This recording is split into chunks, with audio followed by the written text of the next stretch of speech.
Welcome back to the channel. If you love the exhilaration, camaraderie, and adventure of skiing as much as we do, you know the names on the trail map often tell the deepest stories. In this video, we are going to highlight ski trails named after individuals. When we ski down a run named after a person, we're doing more than just making turns. We are skiing through a living monument. These runs pay tribute to the visionaries, the risk-takers, the beloved characters, and the heroes whose sacrifices and dedication shaped the mountains we cherish today.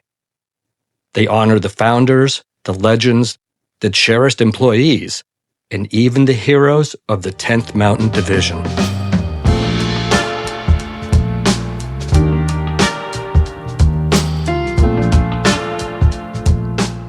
The founders and developers were those with the fortitude and vision to build the resorts that we enjoy year after year.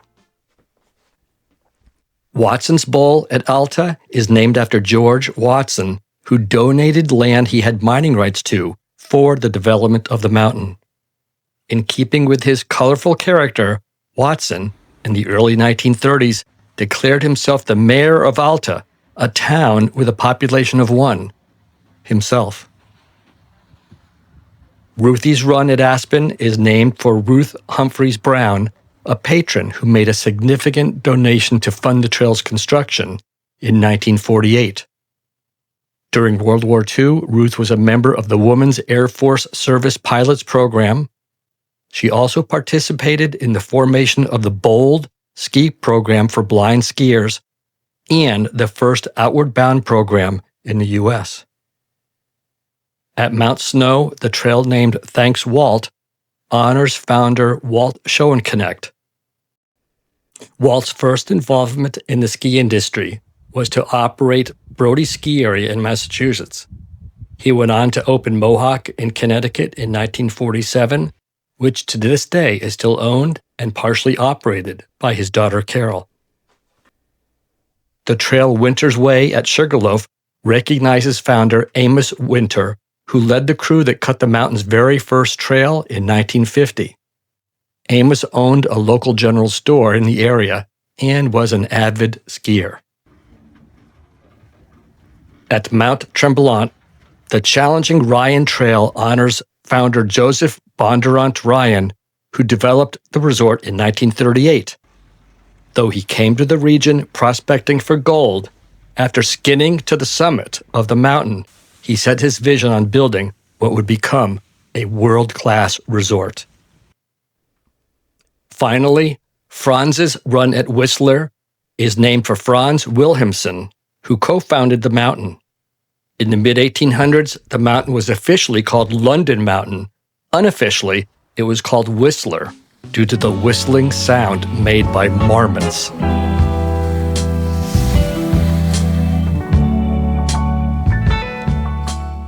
Beyond the founders, trails recognize the experts, the directors, the world-class instructors, and the athletes who set the standard for what was possible on the snow.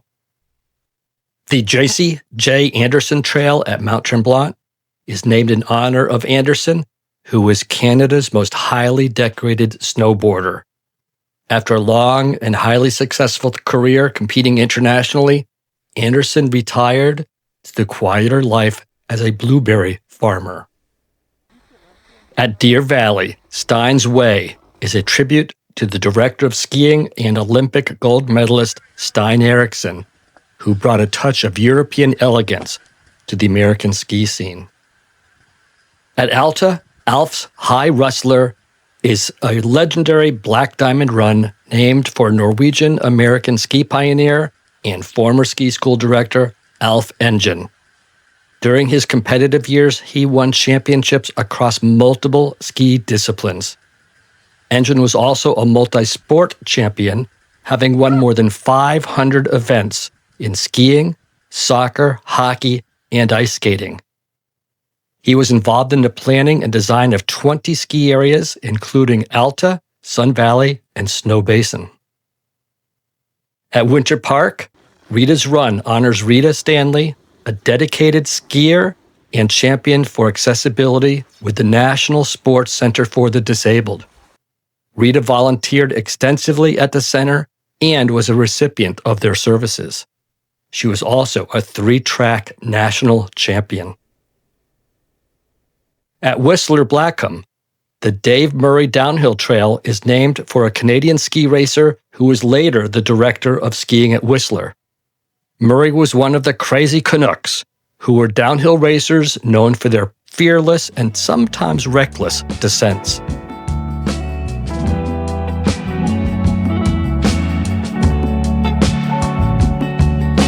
Many of the best trail names are heartfelt tributes to the beloved people who worked on the mountain or who simply loved to ski there every single day. So these are the beloved employees, locals, and heroes. For example, Boudreaux's at Purgatory was named after Don Boutreau Miller, a legendary maintenance supervisor. Miller worked at Purgatory for 30 years, and he made the first artificial snow at the area by hooking up to a fire hydrant. For those who love Taos, you know Al's Run. It's named for a dedicated local surgeon named Al Rosen. He famously skied the Double Black Run for years with an oxygen tank after developing a heart problem. At Vail, Lost Boy was named after 14-year-old Martin Kohler, who got lost when he accidentally skied into a bowl that wasn't yet developed and spent the night in a snow cave he dug under a tree. In the morning, Martin made his way out of the bowl and was saved when he came upon rescuers who were searching for him. At Copper Mountain, Frank's Fave honors Frank Walter, known as First Chair Frank, who skied almost every day well into his 90s. During World War II, he was a Marine Corps fighter pilot. At Crested Butte, Upper, Middle, and Lower Gallowich are named after John Gallowich, who was a local miner. When the coal mines closed down, Gallowich and other family members transitioned to be among the first mountain operations employees. McConkey's Bowl at Palisades Tahoe was named after legendary extreme skier Shane McConkey. He starred in several extreme ski movies and is credited with designing the first rockered wide powder ski. He can best be understood by one of his own quotes, "Just ski down there and jump off something, for crying out loud."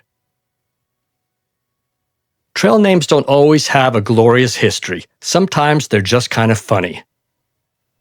The trail Katie's Cafe at Vail is named after an employee whose last name was Katie.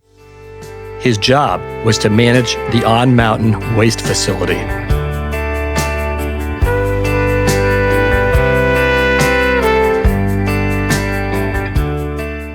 And now we come to a group that forever changed the face of skiing, the heroes of the 10th Mountain Division. Their names are preserved on resort maps, creating an enduring link between their service and the mountains we enjoy.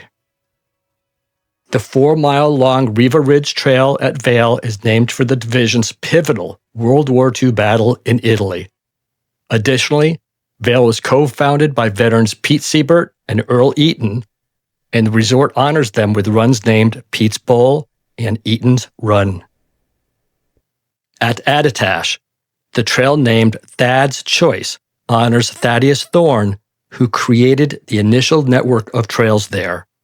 He went on to hold various positions of the mountain, including president. Thorne was a member of the 10th Mountain Division. One of his favorite hobbies when he wasn't working at the mountain or skiing was to clear land from around his house with a pair of oxen. Though not a trail name, Ski Cooper has a lift called the 10th Mountain Double Chairlift. Additionally, every year, Cooper hosts a 10th Mountain Celebration Day.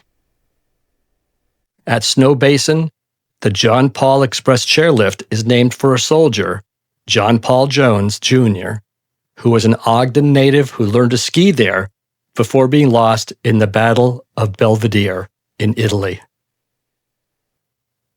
When Whiteface Mountain opened in 1958, it was dedicated to the 10th Mountain Division. Additionally, Whiteface has a trail called Riva Ridge and an entire area called 10th Mountain Glades. Along with several other ski areas, Whiteface holds an annual event to honor the division's 1945 assault on Riva Ridge called the 90-Pound Rucksack Challenge. These personal stories add so much depth to the experience, transforming a run from a simple slope into a meaningful journey, honoring the people who made the mountain what it is. We know that there are scores of other legendary names, pioneers, and cherished locals at resorts across North America, and we regret that many of those stories have gone without recognition in this video. So, we would love to have you help us add to this collective history. Please share your favorite trail named after a person and the story behind it in the comments below. Let's keep the nostalgia, the camaraderie, and the wonderful history of our resorts alive. Thanks for watching. I make these videos to share my passion of skiing and with the hopes that they will in some way make your days skiing more enjoyable. If you had fun watching the video, please like, share, and subscribe to Seniors on the Slopes.